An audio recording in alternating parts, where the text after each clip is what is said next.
Hollywood, baby. I need it over. I need it done. Okay. So I'm going to pose something and I will be posting this on Instagram. This is the clip.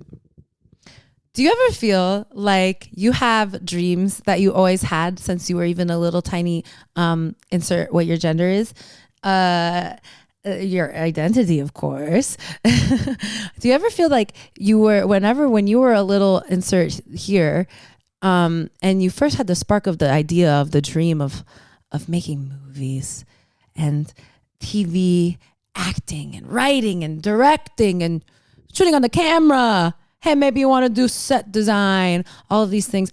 Do you ever think about having that dream, and then you have that dream, and then you grow up and you try to pursue that dream, but then has this ever happened to you?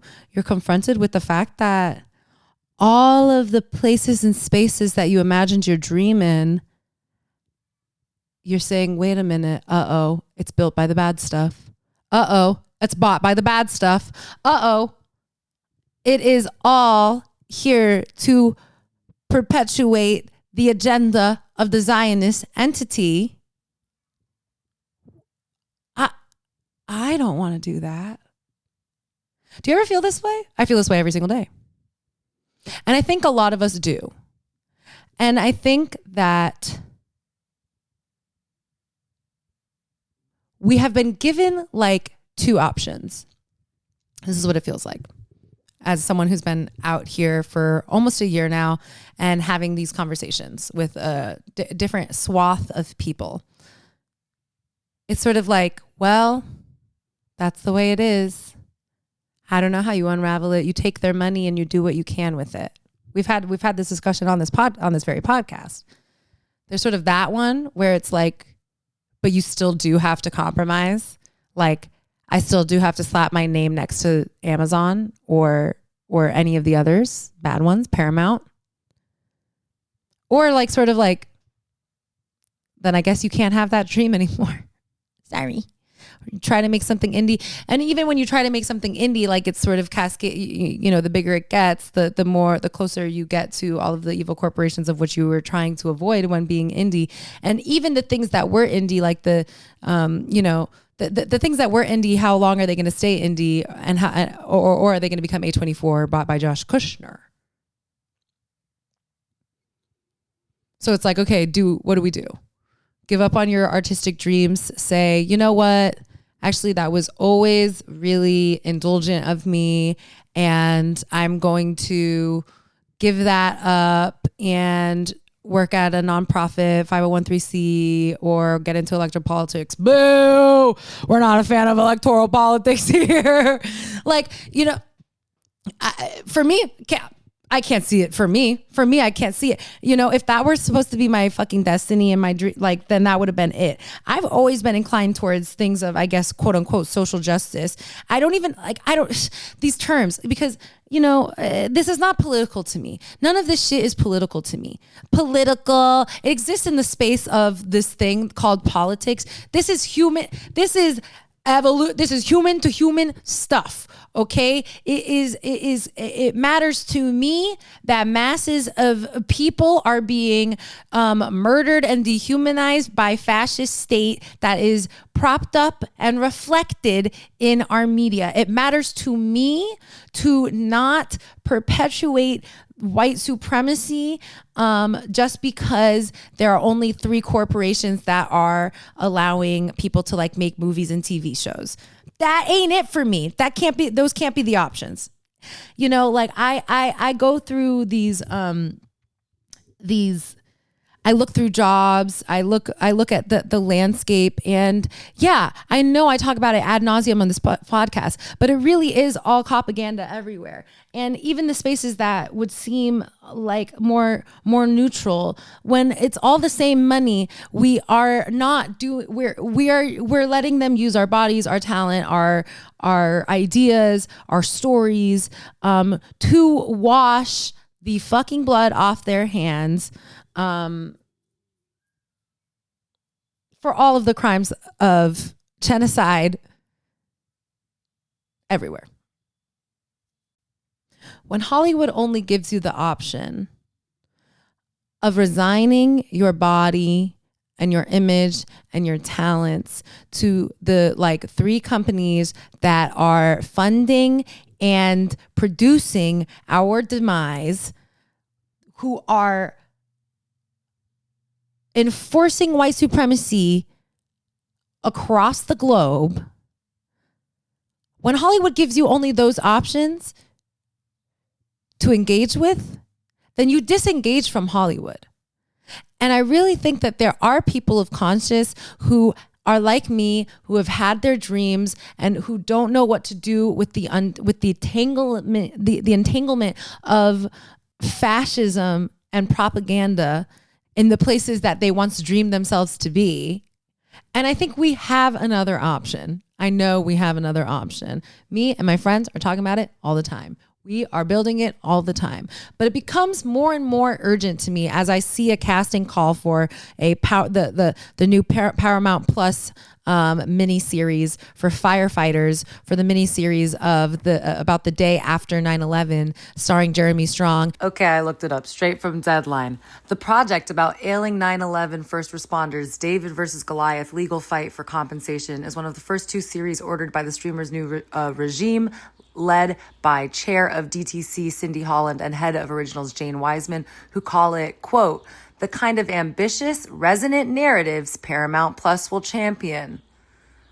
Okay, all this coming out right after Epstein's basically proving to us, obviously, what we all always knew about 9/11, but okay. When this type of propaganda is getting geared up, and you know they got me with that one as one of the OG Jeremy Strong heads. When this type of propaganda is getting loaded into the can, and when this merger goes through, and all of these things, much like the abuse of Love Island, are normalized, we cannot simply shrug our shoulders and say, well, I guess this is what it is, and we have to work with what we get. No. That is not how you change shit. I really don't think it takes that much to change everything. I really think it takes a dedicated handful, a very rich, successful artists of their field, finally saying, you know what, enough is enough, and I don't need all of this. And finally doing the work of deconstructing white supremacy and shedding the whiteness that their money has afforded them, shedding the privilege that money has afforded them, and redistributing it to people who aren't getting a fucking shot at saying shit, who aren't getting a shot to tell their stories that would combat the propaganda that is being shoved down our throats. You know, in the same way that AI is not inevitable, neither is fucking Paramount Plus. Neither is A24. None of these bullshit things that they're using against us are inevitable. But if we continue to be like, well, if I do this one Amazon commercial, then it'll fund me for like a year and then I can do my other stuff. When we keep doing that, like I hear your logic. I do. I understand it's tough out here. They have not given us many options, as I've said. But when we keep doing that, then we just Amazon just keeps getting you. Jeff Bezos just keeps getting you. Oh, I guess I'll just do the AI commercial and then I'll do my art that is powerful. Then the AI commercial still got you. Then the AI commercials keep happening. Then they keep becoming hip. Then it keeps becoming normal, you know? Like, I just know that there are a lot of people who feel similarly to me, but don't feel like they're able to move any differently. And they have to take the scraps that they can. And I don't think that's true. I think it takes a room full of very rich people spreading their wealth through projects and production companies that are fucking loudly anti-fascist, that have no interest in perpetuating white supremacy and propaganda. I think it takes a room full of rich people divesting from their own privilege to give it to others. And then just the masses finally being like, you know what? I'm not going to spend $30 on these fuck ass corporations and their frankly not good stuff. And I know that they're going to be feeding me Zionist propaganda bullshit. So I'm not going to give them my money anymore. And I'm going to spread this fucking $30 between like 3 creators that make me laugh. And I'm going to help them try to make their stuff because I would rather see that anyways. I think it's not that complicated. And I want to present that here. And hey, comment your project below. You got a strictly anti-fascist, anti-racist, fucking anti-misogynist project from your heart, and you need money for it, and you don't want to take a job for like the Home Depot because their money funds ICE, but you need to pay your rent, but you want to make your project. Comment below, and then hopefully maybe someone with money will give you money, you know? Because this is really what happens is like, I'm broke as fuck. I'm working a part-time job to semi-survive. I'm avoiding all my bills. And there's stuff I would like to make. And I know that, yeah, probably if I auditioned for like all of the commercials that I see that want some ambiguous curls, maybe I would get that money and I could fund it. But then they got me. They used me. I don't want to be used. I don't want to be fucking used. That's the thing. It becomes extra super triggering to me also because I'm just like, my body, my choice. I don't want to be used. I don't want to be used. And you know, and especially for these smaller roles where you're like not seeing what the full script is and you're like, I want to just audition for something. You're like, but I don't even know the ways in which I'm going to be used. And you know that these corporations are choosing you for a reason and it's never a good reason.